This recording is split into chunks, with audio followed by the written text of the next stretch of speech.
Dr. James, thank you for Hey joining there. me. Absolutely. Thanks for having me. All right. So tell me who you are. Who is Dr. James Hoffman? Oh, well, thanks again. My name's Dr. James Hoffman. We can just go with James. That's totally great. I have a PhD in sport physiology. I work for Renaissance Periodization. I'm good friends with Dr. Mike. He's kind of like the famous guy that most people know RP from, and him and I have been working together for, gosh, like seems like forever, like 13 years now. And I got my degree at East Tennessee State, primarily focused on all things sports. So sport training, sport nutrition, sport recovery. And I have just taken a lot of passion projects over the year. And one of the topics that we're going to cover today, like things like law enforcement, have become like particularly interesting to me in my later years. So I'm really happy to be here to be able to talk to you about that because it's something that I feel really strongly and passionate about, as I'm sure you do as well. Yeah, I sure do. So we're going to use some terms throughout the course of this discussion, and I want those who are listening or watching to understand what we mean. First of all, we're going to be talking about body composition for tactical athletes and how to periodize their training and diet so that they can be ready for duty. That's essentially the big points that we want to hit. So, Dr. James or James, um, define for me what your best definition of what a tactical athlete is in this sense.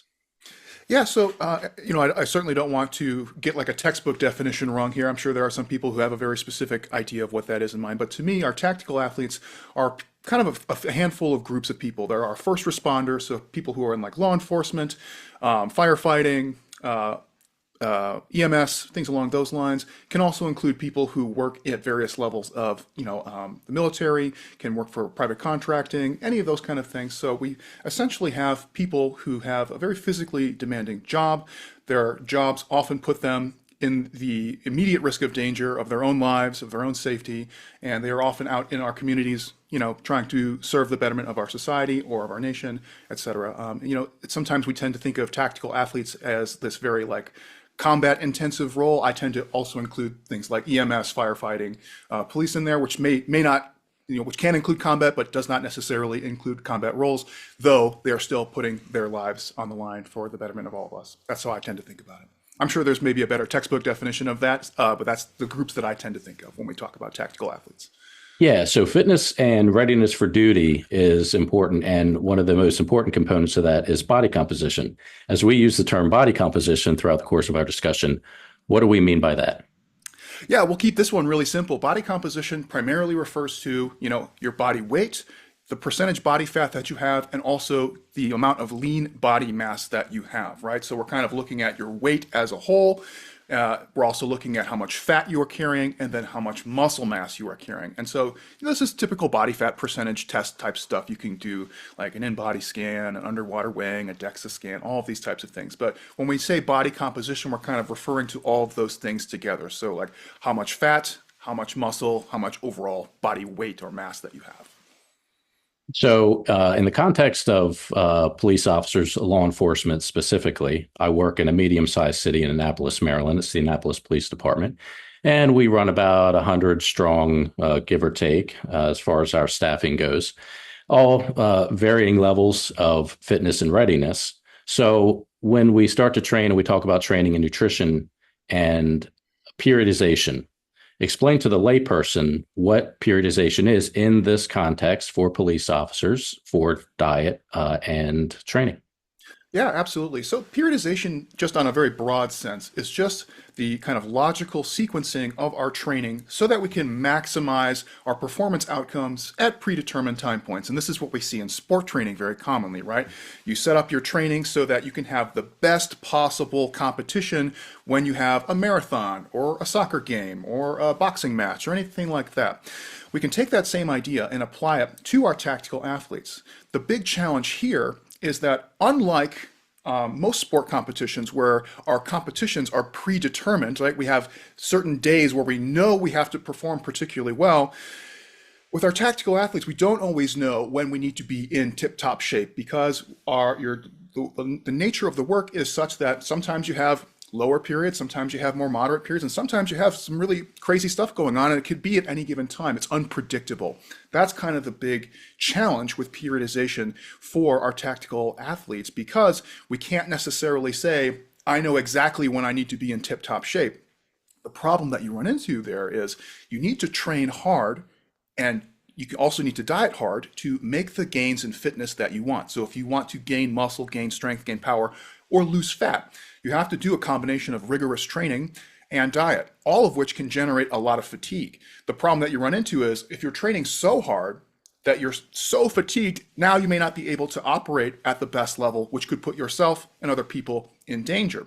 So you have to be able to strike a balance of how am I making progress in the areas of fitness that are going to make me successful without putting my own safety on the line, right? So it's a very difficult and delicate balance. And so that's kind of how we're trying to think about periodization for our tactical athletes. We want them to be making progress in a logical, sequential way, but we want to do so in a way that's cognizant of their day-to-day duties, such that we are not going to put them at unnecessary risk from the fatigue from diet and exercise, which is easier said than done, unfortunately.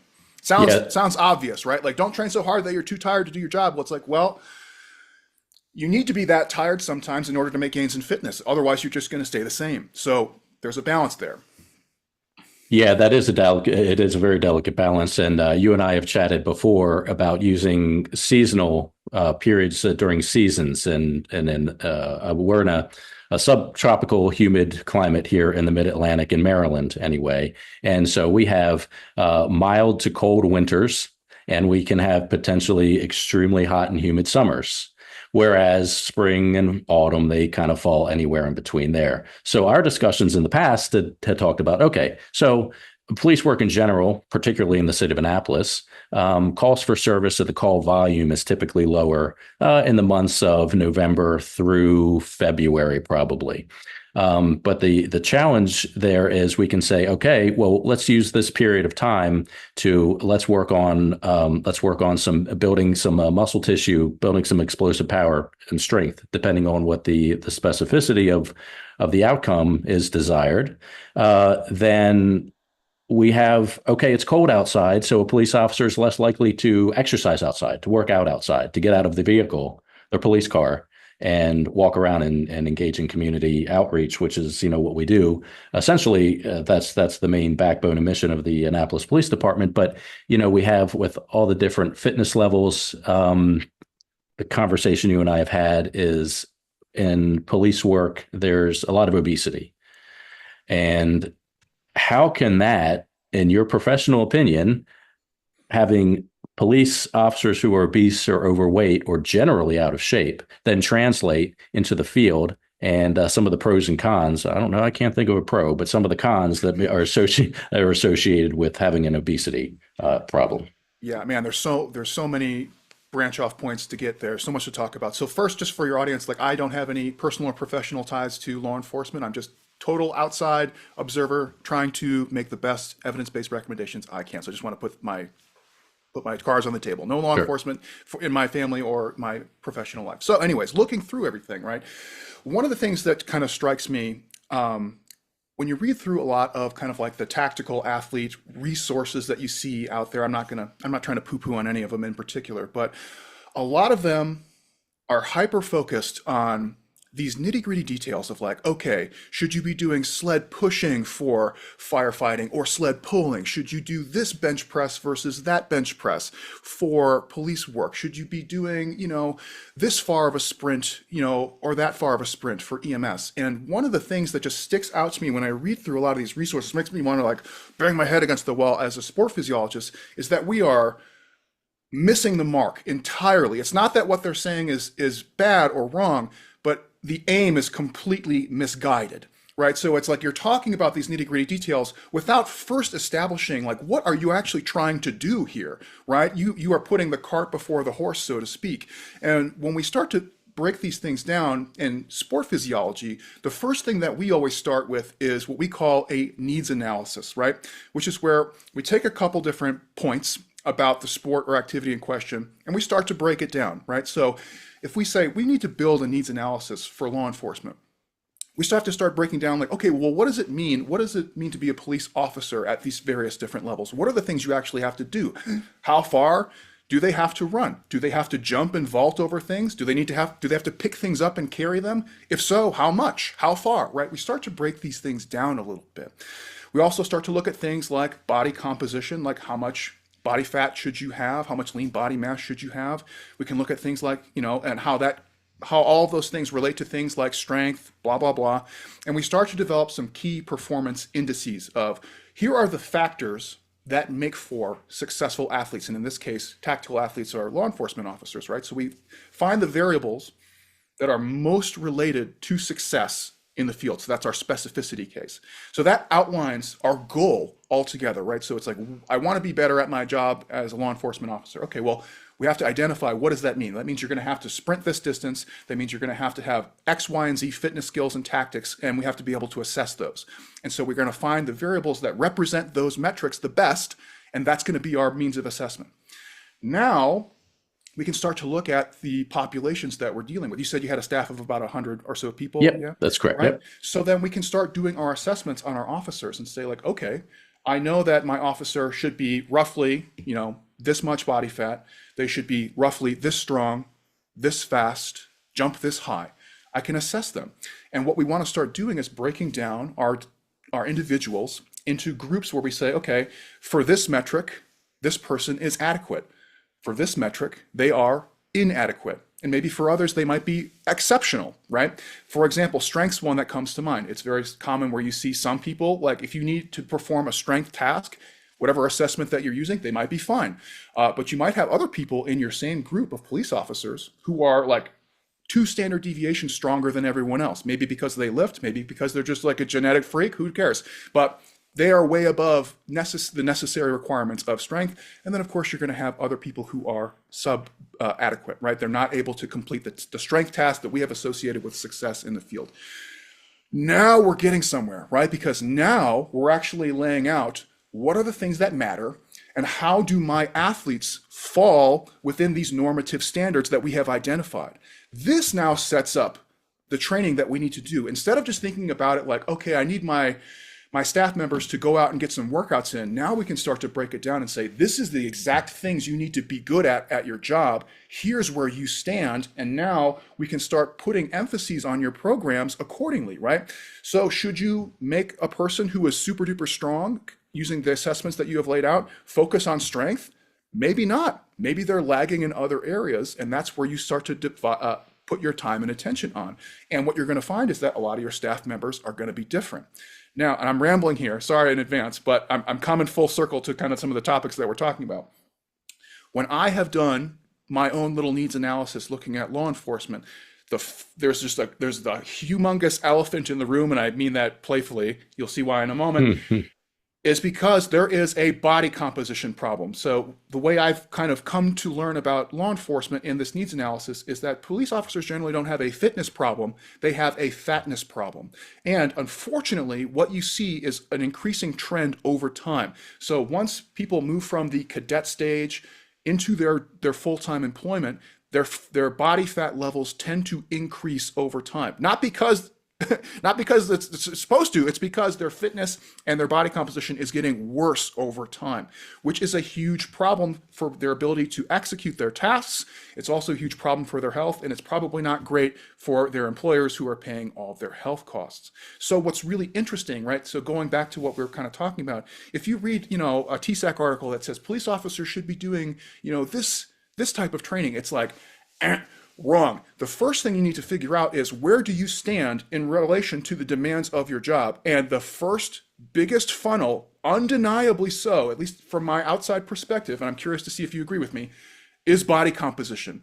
Where if you are over fat and under muscled, it does not matter whether you're doing sled pushing or sled pulling. It doesn't matter where you're doing this curl or that curl or a 100-meter sprint or a 200-meter sprint or any of these like hyper sport specific type training problems. The biggest thing that you need to focus on in the short term is getting to a reasonable percentage body fat and potentially increasing your lean body mass if that is necessary as well.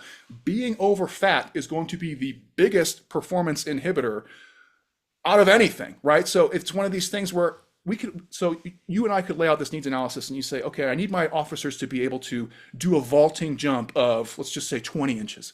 You know what's a really great way of increasing your jump height? losing a bunch of fat. You don't have to do a lot of jump training to increase your jump height if you have a lot of extra fat. Now, the problem is that, right, this sounds kind of harsh because no one wants to be fat shamed. No one wants to, be made to feel like a fat slob or anything like that. That's not what we're trying to lay out here. What we're trying to lay out is just some objective criteria that just says, like, what does it mean to be like a good police officer or a good basketball player or whatever, right? And body composition is part of that. And unfortunately, we can, give some recommendations and say, this is where I think you should be at. And if you're not there, that gives you something to focus on for training for a little while. You run into some of the bureaucracy problems where it's like, okay, well, you can't like discriminate against somebody for being over fat, right? That's not appropriate in your workplace. But being fat, unfortunately, discriminates against you in the real world as well. So there's a difficult balance. I understand it's a difficult place for leadership people, HR people. It's like, clearly this is an issue, but it's a very difficult issue to broach. So what I think is a productive use of our time is to outline that kind of needs analysis strategy and say, like, here's where we think you should be on these various metrics. And as far as I'm concerned, right, looking at this, any police officer who is in an overfat, undermuscled situation should spend the majority of their time working on body composition, because that is the biggest choke point. And until that choke point is dealt with, they're now in a relatively healthy body composition state. Then we can move into some of the more interesting minutia of tactical specific training. But there's no point in going there until this issue is dealt with first. That was a long ramble. I'm sorry, we covered a lot of stuff. No, no, How no. do you feel about that perspective? I don't want it to come off harsh. Again, I'm not trying to say like, oh, all you fatties need to get in shape. That's not what I'm saying. I'm saying I'm here to help, and I think this is problem number one, and we can solve it if we are organized. No, agreed. 100% agreed, James. And it is a sensitive topic, but with police officers, so we all claim to be, is have thick skin.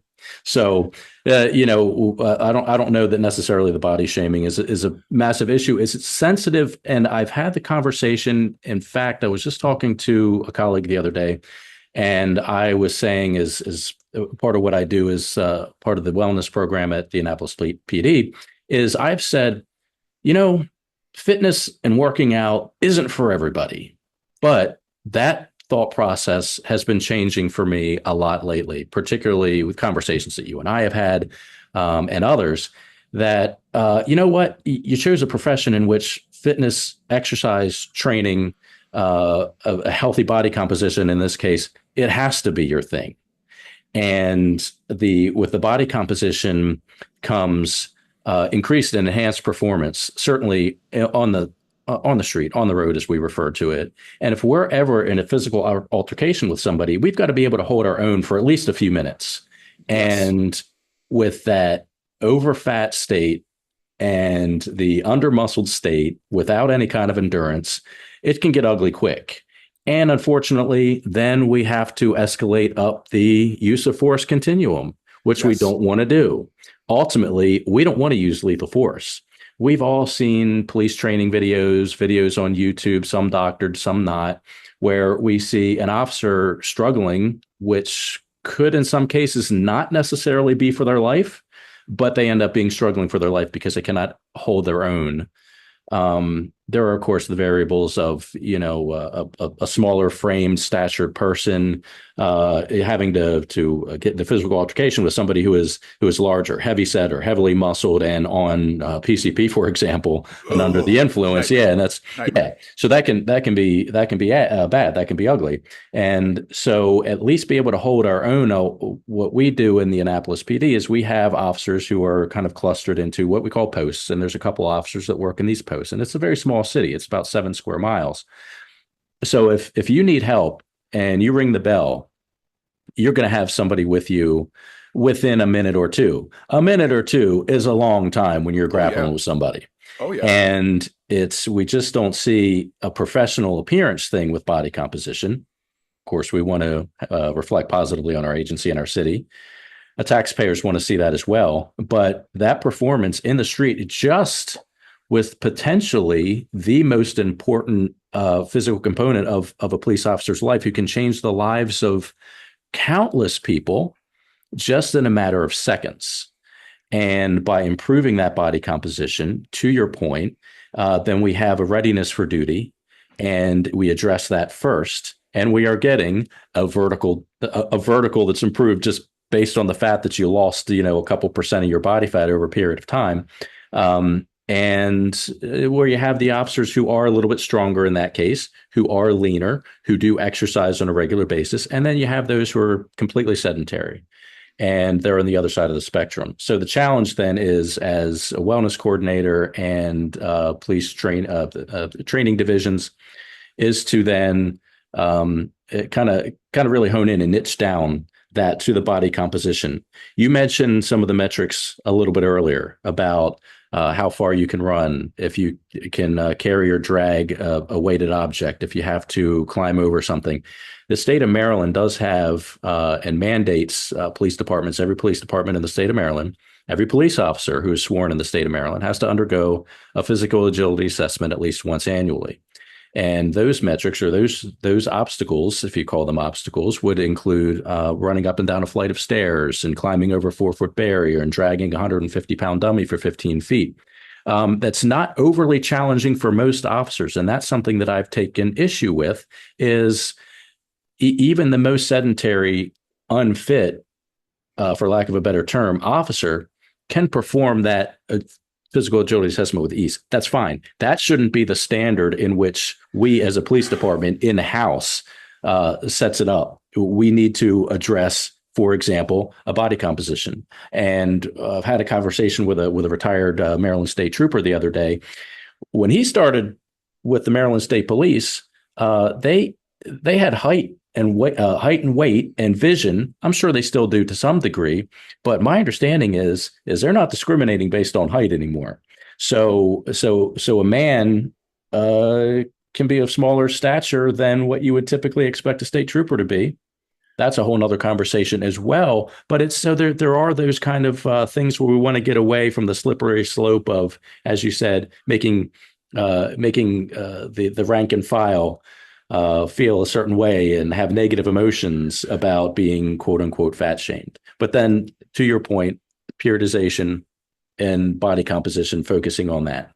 Yeah, so this is one of those things that kind of kills me in my area of expertise, where when you do an assessment, right, the assessment needs to have validity, which is a fancy way of saying the assessment should directly reflect what it is you're trying to measure, right? So if you're doing a test on somebody that doesn't really reflect the demands of the field or the tasks that you're doing, we would say that's like a non-specific or like an invalid test, because it's not giving you any useful information. Like if an average Joe can get off the couch and do the physical tests that, your police officers can do, well, then it doesn't seem that it's reflecting the needs of police officers if like an average person can do it, right? They should be a little bit more specific to the challenges related to the field. And one of the things that like is really, really interesting, and I'm kind of glad you brought up this idea of like just body size. We talk about body composition a lot, and we usually are mostly talk about percentage body fat, which is kind of self-explanatory. Being over fat is bad for a variety of reasons: performance, health, you name it, psychology as well.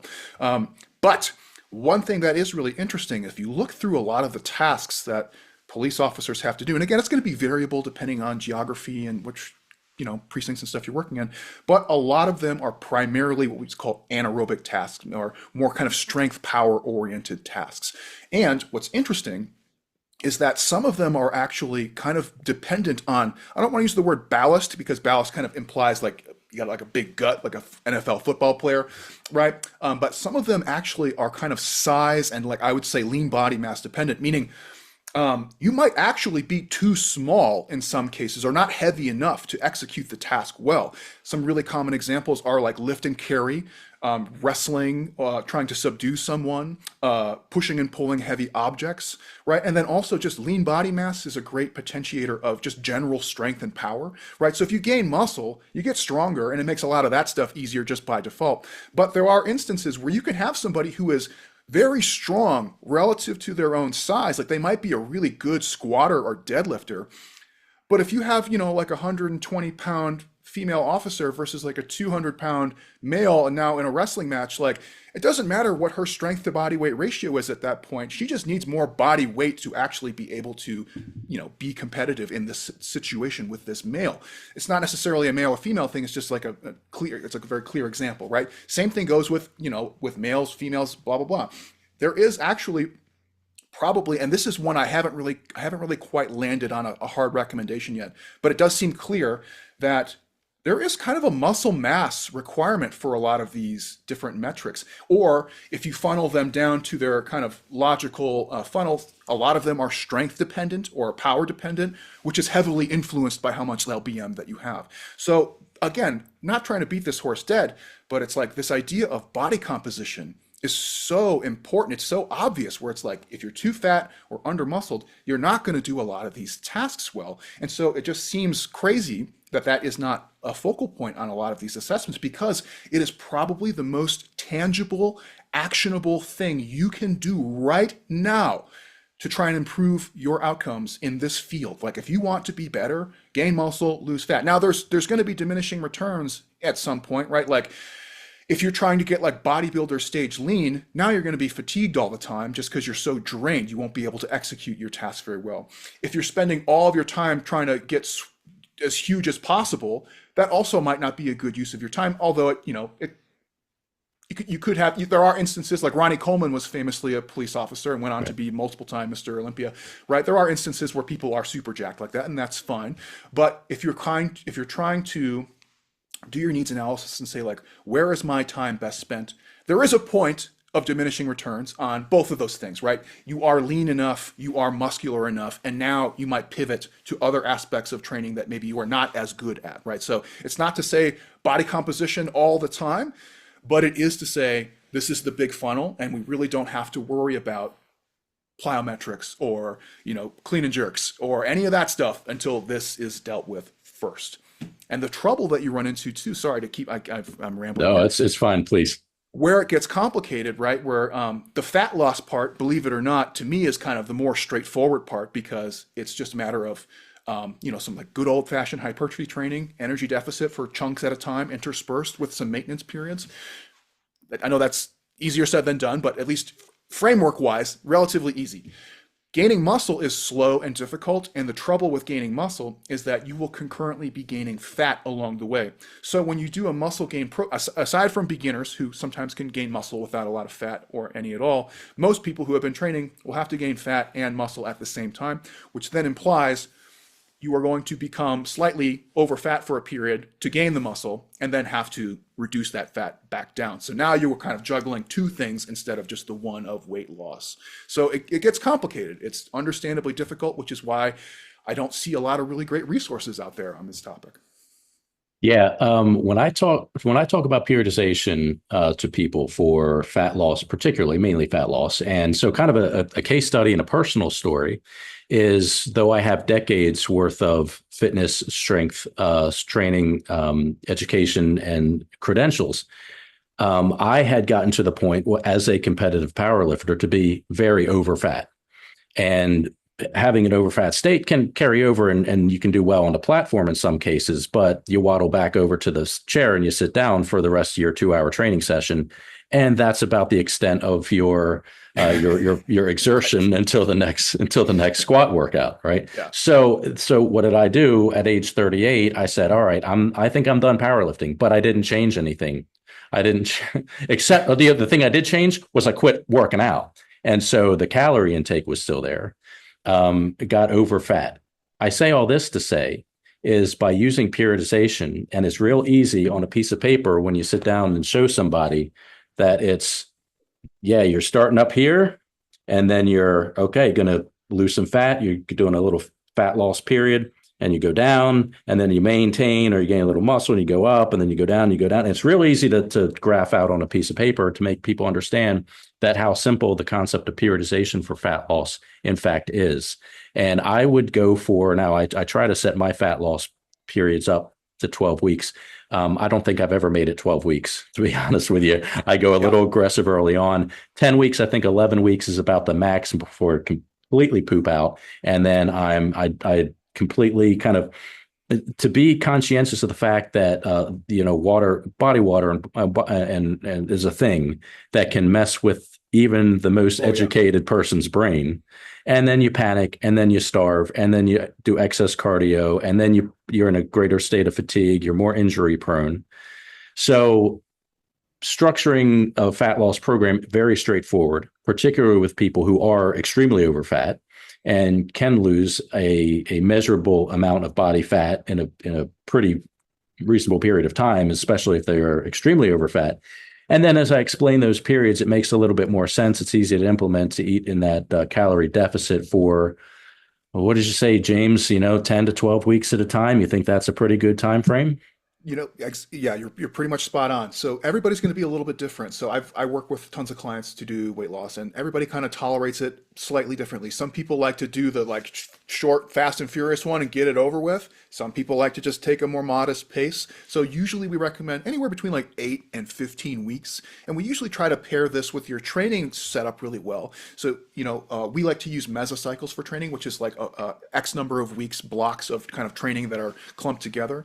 And so if you're doing a 5-week mesocycle, that would mean 10 weeks of diet would be 2 mesocycles of training, of fat loss training, and then you take a break for a little bit, right? Totally fine. Some people might do upwards of 15. Some people might, maybe do 4 and 4 and just do 8 because that's about as much as they can tolerate before the psychological symptoms start to become overwhelming for them, which is, again, it's not a better or worse. It's just an individualization type thing, right? So some people tolerate suffering fast and furious. Some people like the slow burn. Both are fine. Typically, we recommend people set a weight loss goal of an average pace of about 0.5 to 1% body weight loss per week. Now that's a weekly average, meaning you're going to see day-to-day fluctuations that look like this all the time. But if you were to average, that's the kind of pace that we would like to see, somewhere between 0.5 and 1.0% body weight loss per week.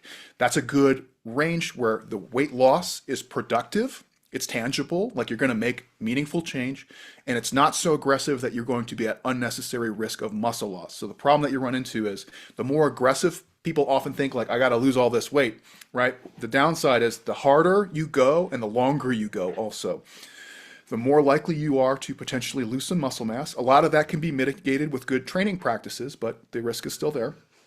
And the psychological symptoms really start to ramp up. And on top of that, your risk for rebounding the weight immediately skyrockets. So we typically recommend kind of not necessarily a slow, but like a slow and steady approach, a more moderate and steady approach where you lose weight for a chunk of time, then you take a break, right? And usually we can recommend that people take a maintenance phase, which is where you increase your calories back up to maintenance levels. You might back off of your training. You might do something else. So for somebody in this type of situation though, the trouble is that fat loss period, whether it's 10 weeks, 15 weeks, whatever, that is going to be a very fatiguing period. So this is not necessarily something that you want to be doing when you know that you're going to be having the most call outs, the most contacts, or the most intensive work season. So this is something that we would generally recommend people do well away from their busier seasons. And that's kind of the trick here with most of our tactical athletes. We don't have predetermined time points where we can say, this is definitely when I'm going to be called out to duty and have a really, really rough tumble with this guy, right? We just don't know. So what I suggest is using probabilities where we look at trends throughout the year. And what we find more often than not, and I've seen this on like kind of state to state levels, I've seen this on federal data, crime does tend to have some seasonal tendencies. Now, again, it's going to be different, or we'll say crime or activity or call outs, we kind of just clump all those. I know they're different, but just for the sake of making this easy to talk about. They do tend to follow some seasonal trends. We do see like upticks in the warmer months and maybe downward ticks in the kind of the colder months more often than not, but it's going to be different from place to place. But this gives you some structure to play with rather than saying, well, I never know, there's no way to plan it. We can say, I'm most likely to need to be at my best in these months when activity is higher, and I'm less likely to have more contacts in these months when activity is lower. Therefore, I'm going to structure my training throughout the year such that my hardest training and nutrition stuff is going to occur when I have the lowest probability of contact. And I can do vice versa. I'll make my training programs easier, so I can do like more maintenance type training or strength training. Strength training is just easier than hypertrophy training, just for people who aren't aware. Easier in the sense that it's less fatiguing than doing like 30 sets per workout. Let's just put it that way. It's harder in its own different way, but it's you won't be feeling the wear and tear quite as much. And so that's kind of like a really quick setup. So everybody's going to be different. Every place is going to be different, right? But a real quick and easy kind of idea is, okay, if I have officers who are over fat or under muscled, I'm going to spend our low activity periods really focusing on body composition, whether that's gaining fat and or losing muscle. And then once we kind of things start ramping up a little bit, perfect time to pivot to like maintenance diet, which makes it easier for them. It relieves a lot of the fatigue.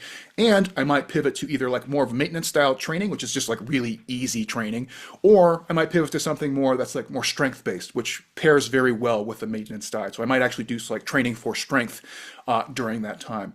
And that's a really, really simple kind of starting setup for anybody who's kind of just not really sure where to go, where it's like, okay, map out when you think you're going to be busy, map out when you think it's going to be less busy, put your body composition focused training and diet in those less busy times, move to like your more, you could say sport specific type training or just maintenance type training in those more difficult times. And so you can also differentiate these by like kind of training age or ability level. You might have some officers who, don't need to do a lot of body composition stuff. And then they can move right into more of the hyper specific tactical type training stuff and get more out of that throughout the year. But as we've seen, they're a small group relative to the people who probably should be spending most of their time focused on body composition. So I love the idea of talking about like, okay, like when should I include, this type of sprints or these weightlifting movements or these plyometrics? It's like, we can talk about that, but we're only serving like this much of our community at this point. The rest of our community is in the body composition world, and I think that's like a really, really easy setup. And so we can put some numbers to this too, right? Like I think a very reasonable starting point, and you can even plus or minus this a little bit, but like if you have male officers, what's a good benchmark? Like what's a good starting place? Somewhere between like 10 and 15% body fat.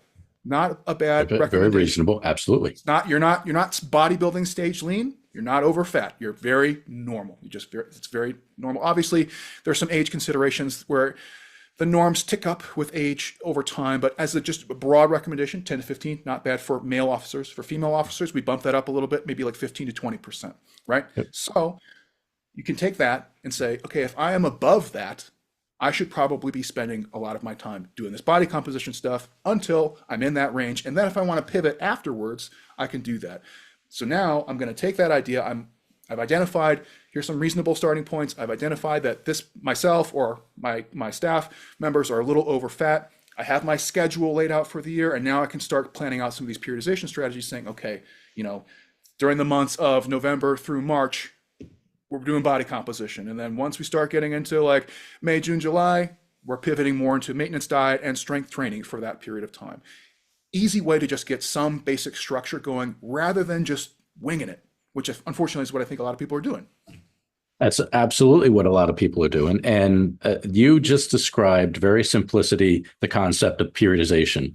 That was the definition of periodization that you just in very simplistic terms, and however you structure it. I kind of, people start to glaze over with me when I start talking about macrocycles and microcycles and delos and things like that. So I'm like, okay, that conversation isn't for anybody anyway. First of all, for everybody anyway. Also, when kind of structuring these periods of fat loss or readiness or training in those appropriate times, let me quote Dr. Mel.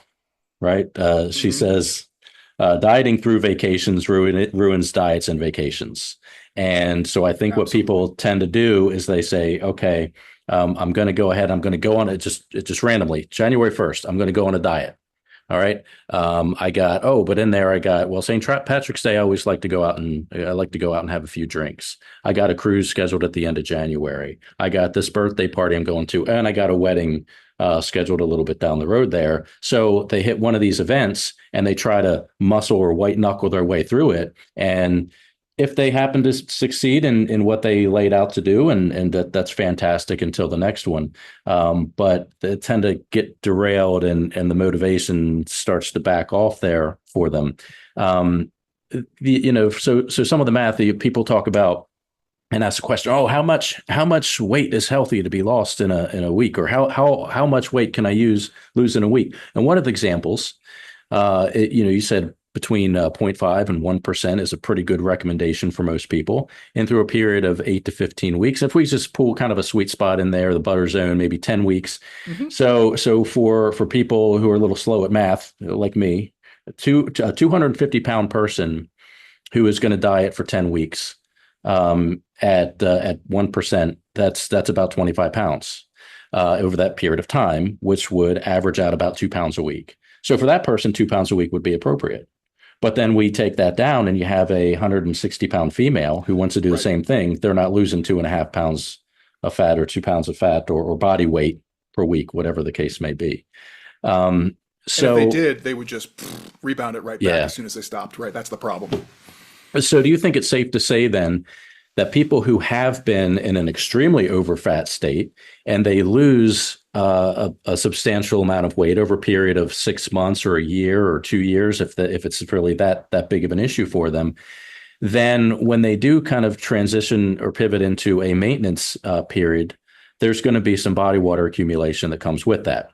Oh, definitely. So Yes. would you say that somebody who has lost a smaller amount of weight versus somebody who's lost a large amount of weight, what kind of I understand there's definitely some variance based on individuals, but what are you looking at potentially for gain of body weight in body water? And I'm not even talking about glycogen once you start introducing carbohydrates back into like a keto diet, for example. That's a whole nother tangent, the side That's a whole. talk we could go down, but we're not going to today. But as far as the body water regaining following say a 10-week fat loss or weight loss program and then moving into maintenance.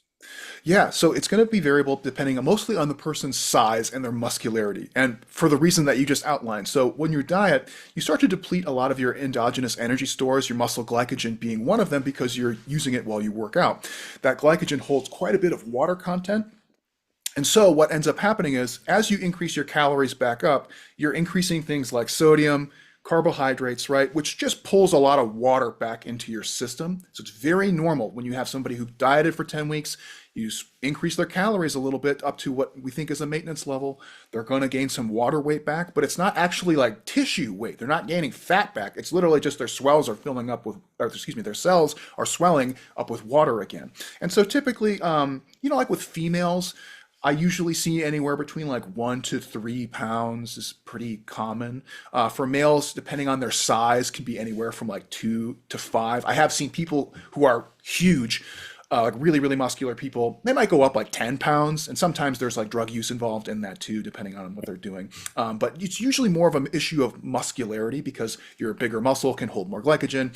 Glycogen holds more water, right? So all of that is mostly just body water shifts. And so, for most average males, I would say anywhere between 2 and 5 pounds is pretty acceptable. For females, 1 to 3, maybe even 4 pounds is pretty acceptable. It's a hard thing to gauge because when you pivot to maintenance diet, you want to see the body weight stable over time, but there is this kind of initial rebloating period. So typically you give them 1 or 2 weeks and you'll see the body weight just kind of climb up a little bit and then it should level off somewhere, right? If the body weight after 2 weeks is still climbing, you might actually be in a hypercaloric state. You might have overshot the calories a little bit, and you might have to adjust a little bit. But usually within 1 or 2 weeks, you see that the data points kind of climbing up and then eventually kind of flatline. Now, just one thing, if you have never done this before, if you've never actually looked at the data and the trends on body weight, it is wildly variable day to day. And this is something that people have a hard time with. So if you plot your body weight over time during a weight loss phase, most people expect it to just be like a linear drop down.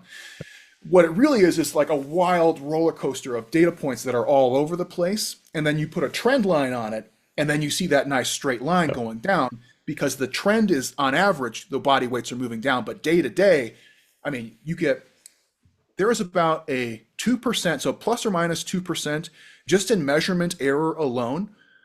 Add on top of that another plus or minus 2% of just body water fluctuations day to day based on what you ate, your activity levels, how much water you drank, etc. So you see a huge amount of variability. So when you start tracking your body weight, make peace with that early on, because I see a lot of people where it just drives them mad, where they say It like, I was does. this weight yesterday and now I'm 2 pounds heavier. How can I be 2 pounds? It's not 2 pounds of fat. It's just body water shifting, and it's nothing to like necessarily be fussy about. But people can become very discouraged when they see that. So it's good to let them know, hey, you did a great job on this weight loss phase. We're pivoting into maintenance. I don't want you to eat a bunch of junk food. I just want you to eat more of the same food that you've been eating this whole time. You're going to see your weight tick up a little bit, and then it should level off. No big deal. Making that clear up front can kind of help I uh, think so. pass.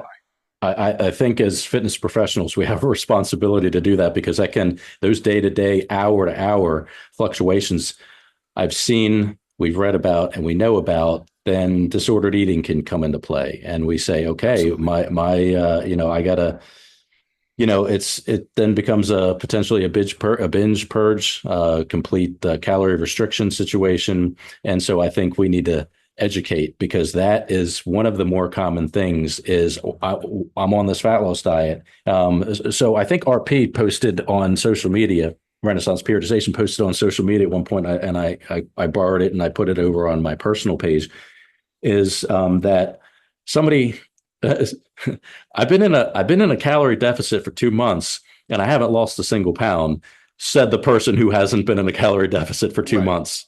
And it's Right. to look at that kind of to take a body weight of a 2 week average, whether it's during a fat loss or a maintenance period, to look at that and take the kind of measure those, get those data points over 2 weeks, and then take a good average of that. That's a typical recommendation that I have when doing that. Yeah, and so the what a lot of people like, that post is a great example of a common mistake people do with fat loss, where they go and they find like some online calculator of like, what should my calories be, right? And they do, which is fine. It's just a jumping off point. It doesn't have to be perfect. And then they reduce some calories off of that, and then they go, okay, this is my calories from now on, right? And they go, well, I'm not losing any weight. Well, the reality is that you are not in the deficit yet, so you have to keep going. That's what sucks, right? So a lot of the times people will go like, I reduced my calories by 500 per day and I'm still not losing weight. What do I do? Unfortunately, the answer is either more activity or less food, or both, right? There's no magic secret sauce there. So people tend to kind of they don't they they're going to be in kind of a transitional fluid state throughout this dieting process, where you're going to hit some like little plateaus in your weight loss, where you've been in a calorie deficit and then you kind of level off a little bit. Now you're effectively in a maintenance diet at this particular point in time. You got to reduce again and maybe again, and that happens a lot, and it's not fun. And seeing those data points flatlining, and you just know it, you're like, oh no, I have to cut my calories. That's gonna happen. Oh my God. It sucks. But say la vie, that is how it's done. That's why we also recommend doing it in those short chunks and taking those maintenance breaks in between, because you start to go nuts if you're just doing weight loss all the time, right? And it sucks. Like, I have lots of long-term weight loss clients who are, like 300-ish pounds, and we just do like 10 weeks of weight loss at a time, followed by 10 weeks of maintenance. And they're seeing good progress, but they're just like, man, I want more progress. I want to go faster. But you have to like kind of help taper that expectation and go, look, if you go faster, you're going to lose more weight, but you're going to rebound more, and you're going to start to go nutty. The fatigue's going to be really overwhelming. We're just going to do this like nice stepwise approach over time, 10 weeks here, 10 weeks there, 10 weeks here, 10 weeks there, right? Where you have time to recuperate in between. Another benefit of doing that, aside from just like the psychological and physical fatigue alleviation, is it also helps their body adjust to their new size slowly over time. One of the problems that you see with people who like right now, a lot of the GLP-1 inhibitors are popular, things like Ozempic, right?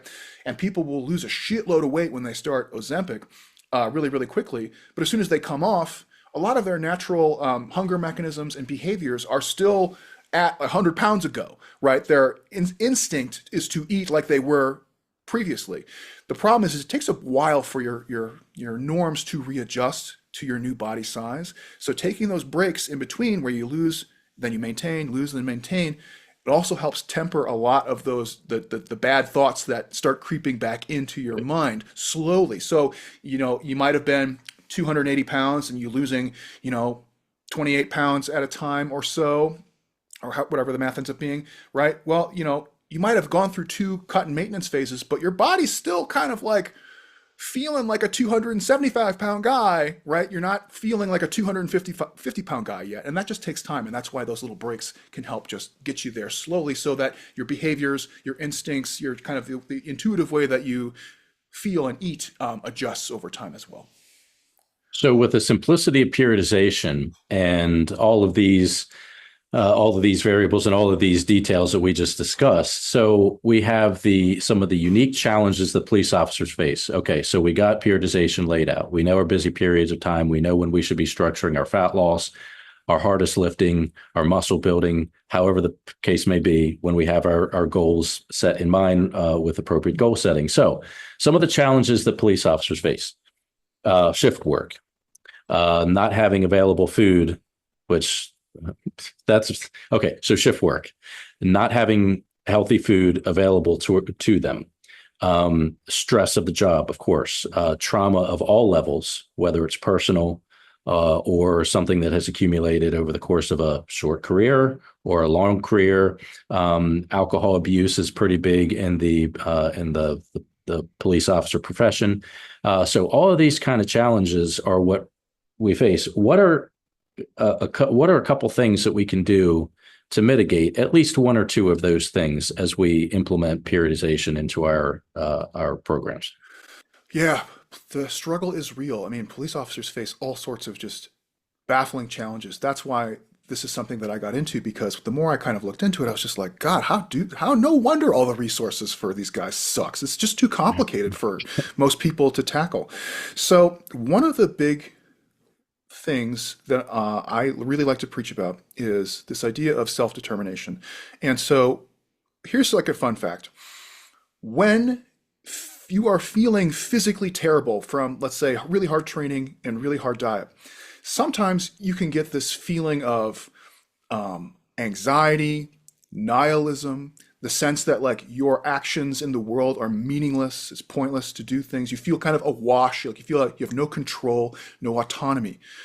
Turns out if you're psychologically stressed, that is something that happens also independent of your physical stress. It's one of the most common things that comes up when you're looking at like states of well-being, is when people are not doing well physically, not doing well emotionally, their self-determination starts to go down. They start to feel this sense of loss of autonomy, loss of role, meaningful action in the world. And so a lot of the strategies that I think are really helpful at like buffering or alleviating a lot of emotional stresses kind of revolve around being able to bring yourself back into the world, having meaningful action, meaningful choices back into the world. That tends to create a positive feedback loop of behavior. So if you can do something that restores a bit of order, a bit of calm in your life by your own doing, you will start to do more things that potentiate that effect, right? So, this is like a real dumb, but I think a relatable example is, sometimes we all get like really stressed and anxious and you kind of just feel like, man, fuck, I don't want to do anything. I just feel like I go to work and I can't make any changes, blah, blah, blah, blah, blah. And you're in one of those ruts where you're brooding and you're just feeling awful. And you might notice something like, man, my desk is just full of shit. Like I've got bills, I got whatever, I got pens, I got folders, I got all this crap. One of the things that I like to start with people in their stress management things is a strategy. I just call it do one thing, right? And that's just a very simple, like whatever is within your locus of control, as small as it might be, do that. Do something simple. Clean up the desk. If you look at the desk and the desk makes you stressed because it looks like shit, clean it up. You got bills that are sitting there that you haven't paid, pay the bill. Get it over with. Do something small. It has to be kind of like within your locus of control, right? You can't like set out to do something that you cannot affect any change in, because that will just kind of keep the negative cycle going. But do something small within your ability. And although it might be small at the time, like just cleaning up your desk, putting these envelopes away, paying this bill, you'll start to feel a little bit better. And you might start taking on slightly bigger tasks, slightly bigger tasks, slightly bigger tasks. You'll gain confidence, you'll gain efficacy, you'll gain more positive mood state, and you'll start building on that as you go. One of the challenges, though, is that when people are really wigging out, a lot of the times they are unable to identify with their emotional states. And so another thing that I think is kind of crucial to a lot of the stress management strategies that you might see us talking about in RP is this idea of mindfulness. Now, I know mindfulness kind of like became a hot topic in the COVID era because everybody was at home going nuts all the time. But mindfulness is actually a really, really well documented practice, both in kind of the field and things like Buddhist practice, but also in the laboratory. Works very, very well. I don't want necessarily, I'm not, an expert, but one of the benefits of mindfulness training and practice is not so that you can be in this like Zen kumbaya meditative state. The biggest benefit is just being more in tune with your emotional states as they come and go. Being able to say, hold up, I'm feeling a lot of anxiety right now. What triggered the anxiety? Well, I'm feeling anxious because of there's these things going on that are making me feel unsafe or making me feel stressed or whatever. And the practice of mindfulness kind of serves as the backbone for a lot of the stress management strategies that you can implement. The problem is that it kind of has this like kind of hippie vibe to it. People think like, oh, that's dumb. That's just like some hot topic, trendy thing. And it really is not. It's kind of the backbone for a lot of the other things that you can do for yourself. And so one of the things that I recommend people start doing if they have not is just doing a little bit of mindfulness practice. And you don't have to do it every day. I mean, it could just be something you do a couple times per week. And really, the goal here is just to be able to identify your emotional, psychological states as they come and go, and being able to just pull back a little bit and just identify like, ooh, I'm really pissed off right now. Okay, it's okay to be pissed. Like you don't have any control over being pissed, right? You cannot control your emotions. Your emotions come and go. It's largely just biochemical reactions happening within inside you. What you can control is your behavior, right? And that is where that mindfulness comes in, where you have to be able to look back a little bit and go like, ooh, I am about to beat the shit out of this guy because I am pissed. Like this guy almost killed 4 people in this vehicle accident and I'm mad, right? Hold up. What's going on? I'm feeling pissed. Why am I feeling pissed? This guy did this thing. Is it okay for me to be pissed right now? Yes.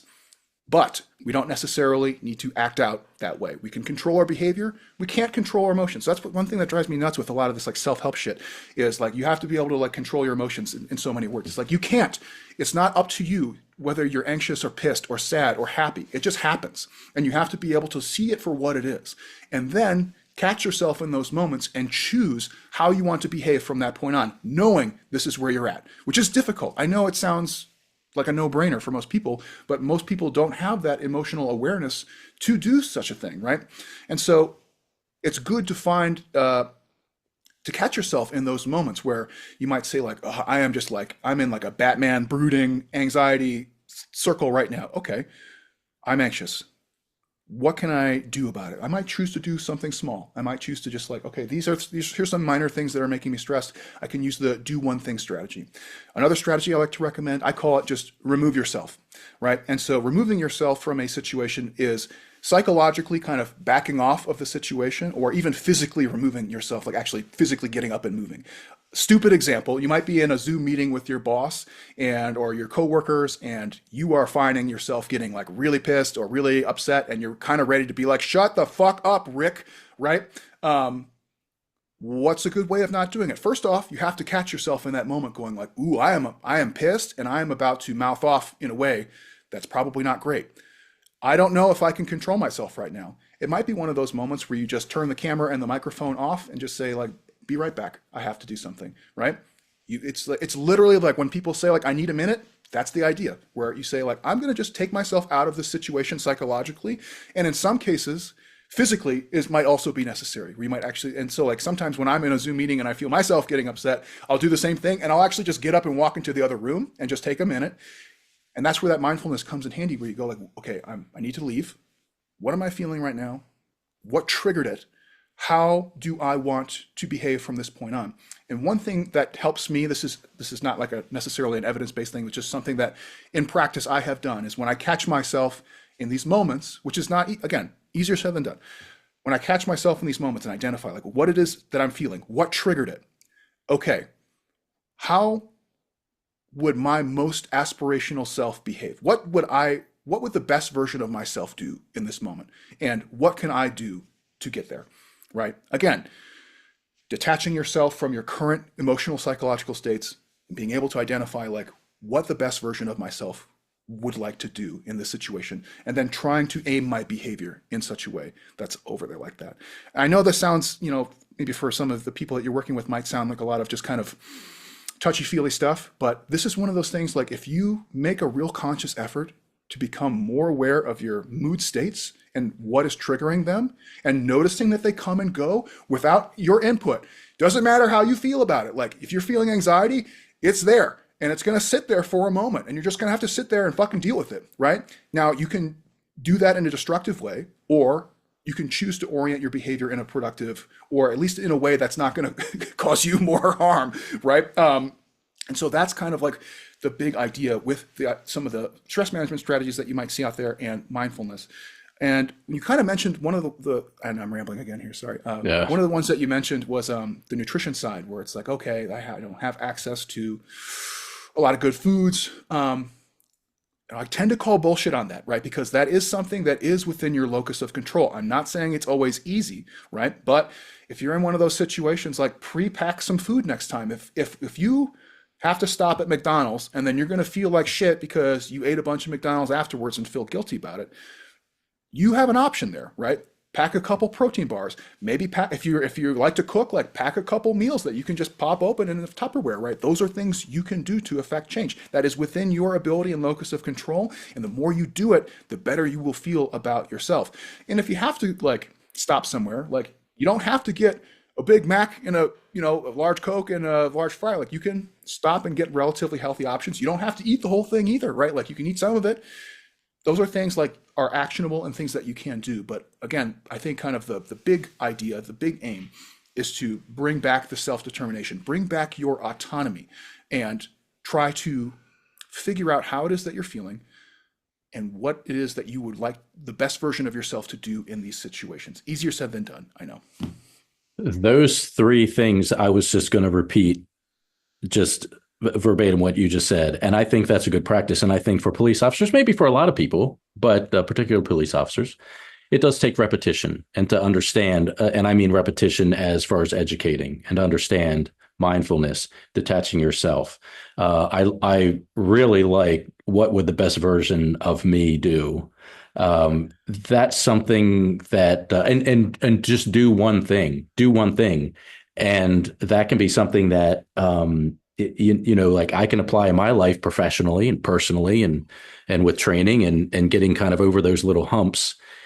A topic we'll talk about down the road, I'm sure, with sleep. One of the things, sleep does help tremendously in probably every aspect and component that we're talking. No, not probably, definitely. In every conversation we're having here. And one of the things that I say is people start to say, well, I can't get out of bed in the morning. I can't open my eyes. Now we're going down a different rabbit hole here, but it's I think about what Dr. Walker has said, Dr. Matthew Walker, Yeah. Yep. And he talks about just reminding yourself that what you're experiencing there when it's tough to open your eyes and get out of bed, this is sleep inertia and it will pass. You get up, you put your feet on the ground, do one thing.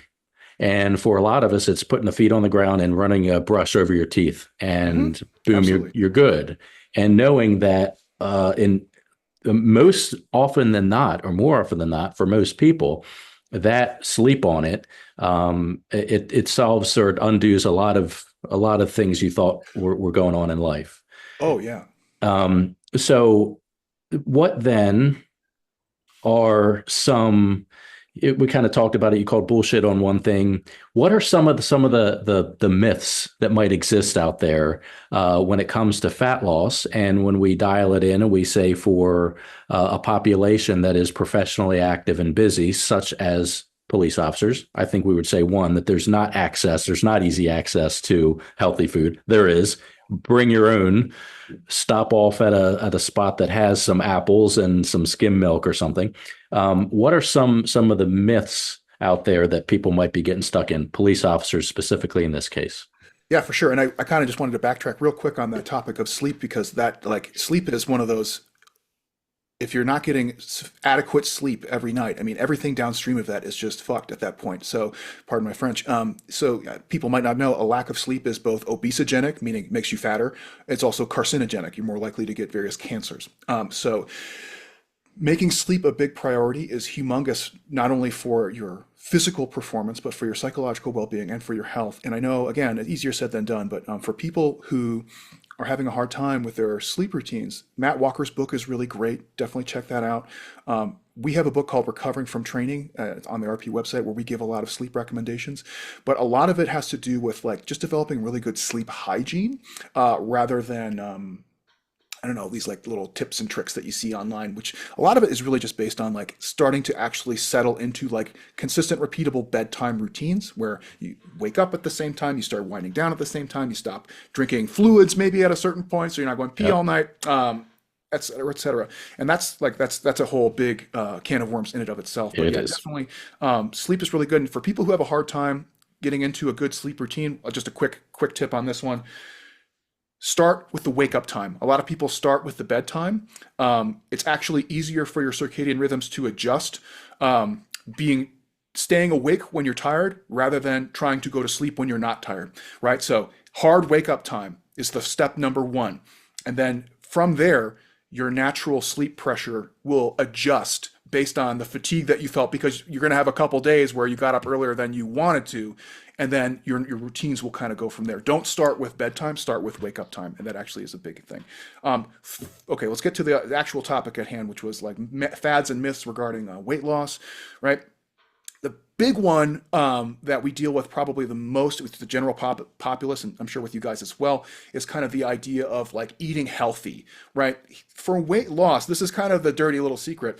The biggest factor is calories in, calories out. Now, that's not to say that eating, health promoting foods isn't important, but people tend to fixate like, oh, I'm avoiding seed oils, or oh, I had a grass-fed burger last night. Well, it's like, it doesn't matter if the burger was grass-fed or GMO or whatever, you ate too much food. That's the problem, right? So the big thing that you want to think about in terms of weight loss is not necessarily like which foods you are eating. That, again, I'm not trying to poo-poo that. You can make health promoting food choices, but the bigger factor is the quantity of eating relative to your activity levels. So don't focus so much on like, okay, did I get the organic quinoa? It's like, okay, it doesn't matter. You can get the like just Walmart brown rice. That works fine. It's all about portion and energy expenditure. So most people, in my experience, do best with a combination of, modest restriction and increased activity. Now, some people, you can starve them for that weight loss and they do great.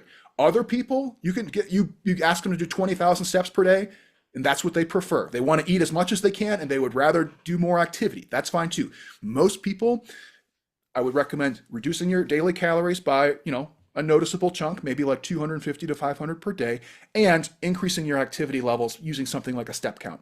Usually I'll take whatever the average is. So if a person's been averaging like 8,000 per day, I usually ask them to hit a new daily quota of about 2,000 more. So 10,000, which is enough where it's a meaningful difference in their day-to-day routine, but not like a soul-crushingly hard change in their daily life. They're not going to have to turn over their whole life to hit that daily step count quota. So that's a big one. Related to that, it's this idea of doing cardio. A lot of people think like cardio is the path to weight loss, fat loss. There's nothing magical about cardio in terms of fat loss. Now, cardio can be great for your health. It can be great for like sport specific or job specific applications in some cases. But if you really look through this kind of like needs analysis on law enforcement, the majority of the tasks that you will need to do are strength, power related tasks. It's very, you correct me if I'm wrong here, but I don't see instances of police officers having to run for 2 miles at a time, right? Or You're not that being, wrong. okay, it's usually somewhere like 100 meters, 200 meters, foot chase kind of stuff, Exactly. depending on the circumstance. I mean, like, for somebody like a SWAT team or a QRF, it might be much smaller than that because they're breaching into a building, but for your average police officer, it's probably going to be more like 100 meters. Yes, So that's right. there's not a huge incentive to really go for the long, slow distance cardio, at least in terms of your job application. For weight loss specifically, there's no magic there. The cardio is just a source of energy expenditure. You can get the same effect by just being more active, right? You don't have to do the cardio. Again, I'm not trying to poo-poo on cardio here. Cardio's fine, but people just assume that in order to lose weight, I got to do cardio. Here's the reality. Your job tasks are more strength power oriented. You don't need to have a humongous cardio base. Like some cardio is good, no doubt. Where should you be focusing your energy for weight loss? Well, probably in the strength training portion, in this case, hypertrophy training to preserve as much muscle mass as you can while you lose weight, and then just monitoring your activity levels, right? So again, you and I had talked at one point, and you mentioned like, sometimes it's cold, and maybe an officer doesn't want to necessarily get out of the car and do laps around the block, but like that's a great way of increasing your step count Absolutely. and being present in your community. So if you Sure have a is. weight loss goal, and you're on the job, it's like, well, what better way to get that step count up, and you don't have to starve yourself quite as much Absolutely. versus like, oh, I got to go to the gym after and run for 20, 30 minutes. Like, if we're just looking at it from a job specific perspective, I would say don't do that. Don't run. I mean, don't run for cardio. Like, your best use of time might be doing more anaerobic type stuff like 100-meter, 200-meter sprints, something along those lines, versus the long, slow distance or interval type stuff. It's not a good use of your time. Again, could be healthy, could be health promoting. That's all fine and good. But just from a pure job specific, Yep. probably unnecessary. Same thing goes. I mean, like I used to work in strength and conditioning, and we'd have like a football team, and they'd be like, "All right, we're gonna run a mile today." And it's like, when the fuck do these guys ever need to run a mile? They move in like 5-second increments. It's just silly, right? Right. Same idea, different context.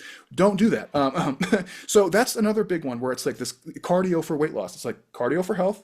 Not going to argue with you there, but you don't need to do it for weight loss. Again, it's just that energy in, energy out. You can get there through a variety of different ways. And one thing too that makes cardio kind of unique is that it does tend to kind of crush whatever muscles you are using for cardio. So let's just use the example of running. It's like, okay, if you're running a couple times per week, that takes a lot of the steam out of your legs. So that's going to affect the strength training portion that you're doing, which is going to influence how much muscle mass you can preserve.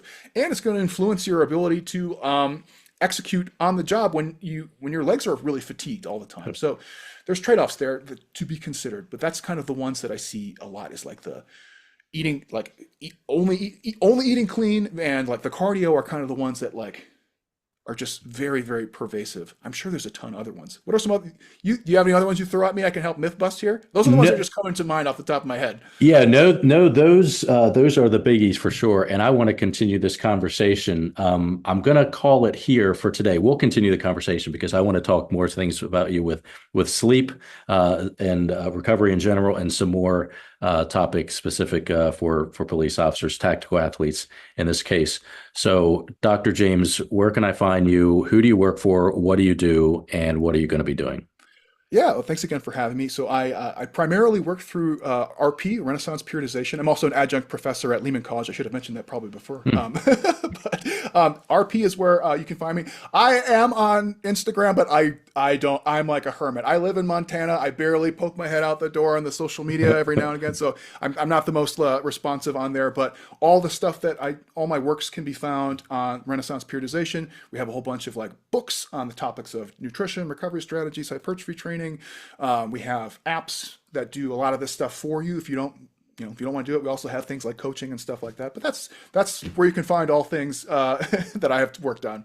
And that's rpstrength.com. Is that still Yes, the RP great Strength, or if you just type in RP Strength in Google, it'll pop up. Yeah, I'm sure, or ChatGPT or any of the other variations, which is all going to be outdated information as soon as I hit oh, I publish on know. this. It's going to be everything's going to be different. But anyway, Dr. James Hoffman, thank you very much. Appreciate the talk, and we'll continue the conversation another time. Absolutely. Thanks again for having me. All right, all right, man. So that was my first. That was great. Uh, a lot of good stuff, and Yeah, we covered a lot of ground there. yeah, agreed. So what I want to do is I want to send you a follow-up email. I want to get a good mailing address for you so I can send out a few of our patches like we talked Oh, about. sure. Yeah, I want to at the very least, and then continue a talk at another time. I can. Is that cool if I hit you up and we do this again? yeah, absolutely. We'd love to. Cool, awesome. All right, James. I'm going to sign off, but thanks again, man. It's been awesome.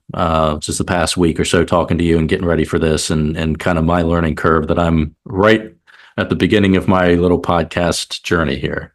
Yeah, absolutely. I'm happy to do it, and good luck. And so for Zoom, I think you might have to hit stop recording first and Okay. then end the meeting.